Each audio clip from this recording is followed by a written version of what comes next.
Welcome to the Daily Senior Safety Advice Podcast, where we talk about practical ways to stay safe, independent, and confident at home as we age.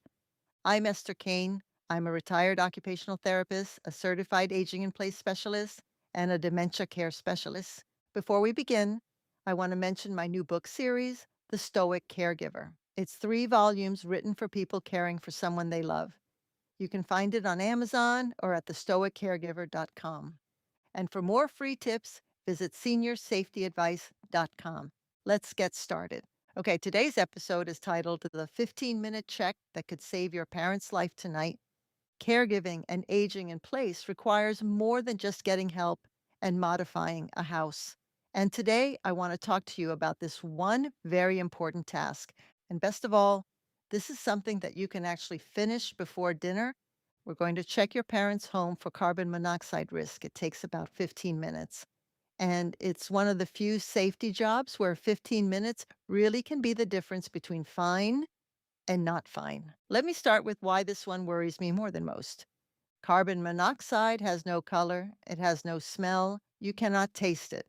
There is no warning at all except how you feel. And by the time you feel it, your thinking is already fuzzy. That's the cruel part. The gas that's hurting you is also taking away your ability to figure out that something's wrong. Now, here's something I noticed again and again in my OT work, and I want you to hear it clearly. In older adults, carbon monoxide poisoning looks exactly like getting older: headache, tiredness, feeling dizzy when you stand up, a little nauseated, foggy, confused. Every one of those gets waved off. She's just slowing down. He didn't sleep well. That's the dementia. It's probably a bug going around. So the symptom that should send up a flare gets folded into the story we already tell ourselves about aging, and nobody investigates. Here's the one clue I want you to keep in your back pocket. If your mother feels unwell at home and then feels noticeably better after a few hours at your house or out running errands, and then feels bad again when she gets home, that pattern matters. That's not a virus. Viruses don't care what building you're in. Let's clear up a few things people believe that aren't true. First myth: I'd smell it. No, you would not. What people smell is natural gas, and that's a different thing entirely. Gas companies add that rotten egg scent on purpose so leaks get noticed. Carbon monoxide has nothing added to it, it's completely silent. Second myth: we have smoke detectors. Smoke detectors do not detect carbon monoxide, they're separate jobs. Some units do both, and those are labeled as combination alarms. But a plain smoke detector will not make a sound while carbon monoxide fills the room. Third myth: we don't have gas heat, so we're fine. Carbon monoxide comes from anything that burns fuel. A gas furnace, yes, but also a water heater, a gas stove or oven, a fireplace, a wood stove, a gas dryer, a kerosene heater, a portable generator, and a car warming up in an attached garage, which is one of the most common causes there is. All right, let's do the walkthrough. Grab a notepad if you like. Step 1: find every alarm in the house and count them. You want a carbon monoxide alarm on every floor, including the basement, and one near each sleeping area, close enough to a bedroom that it will wake somebody up through a closed door. Most homes I visited had one. Some had none. A few had one sitting in a kitchen drawer because it started chirping at 2 in the morning, and somebody solved that problem the fast way. Step 2: look at the back of each alarm and find the date. This is the step almost everyone skips. Carbon monoxide alarms expire.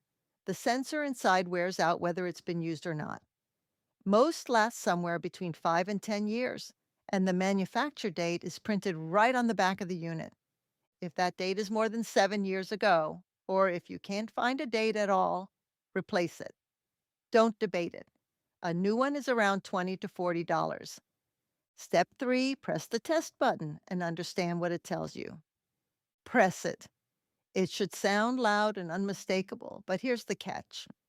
That button tests the horn and the battery. It does not test whether the sensor still works. That's why the expiration date in step 2 matters so much. While you're there, put in fresh batteries if it takes them. Step 4.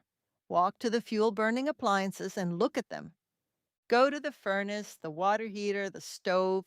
Look at the metal vent pipe coming off the furnace and the water heater. It should be firmly connected and angled slightly upward. If it's loose, sagging, rusty, or disconnected, that's a call to a technician today. Look for black soot or scorch marks around any appliance. That's not normal. And turn on a gas burner on the stove. The flame should be crisp and blue. If it's mostly yellow or orange and flickering, something isn't burning properly. Have it looked at. Step 5, check the garage habits. If the garage is attached to the house, the car should never idle in there. Not to warm up on a cold morning, not for a minute while you run back in for your keys. Even with the door open, the fumes come into the house. This one takes a conversation, not a repair. Old habits are strong. And this is important. A generator never ever goes in a garage, a basement, a porch, or near an open window. Outside only, well away from the house. After every storm, somebody dies from this. Now, one more thing to settle before you leave. Make sure your parent knows what the alarm actually means. A carbon monoxide alarm makes 4 quick beeps in a row over and over. That means get out. A single chirp every minute or so means the battery is low or the unit has expired. If that 4 beep pattern ever sounds, the rule is simple. Everyone goes outside to fresh air right away. Do not open windows first. Do not look for the source.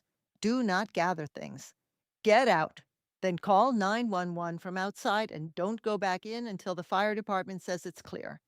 Write that down and put it on the refrigerator. In a real event, nobody thinks clearly, and that's the whole problem with this particular gas.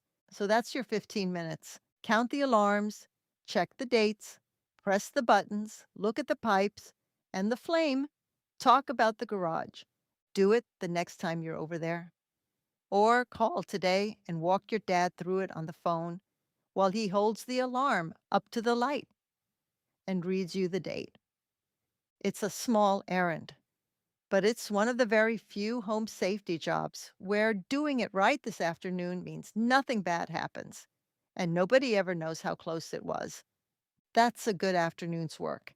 Thank you so much for spending part of your day with me. For more tips and resources, visit seniorsafetyadvice.com. And if you're looking for a professional near you, aginginplacedirectory.com can help you find an aging in place specialist.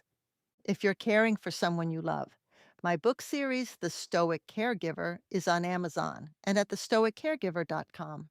Please subscribe to the podcast or our YouTube channel so you don't miss an episode. Take good care of yourself. I'll see you tomorrow.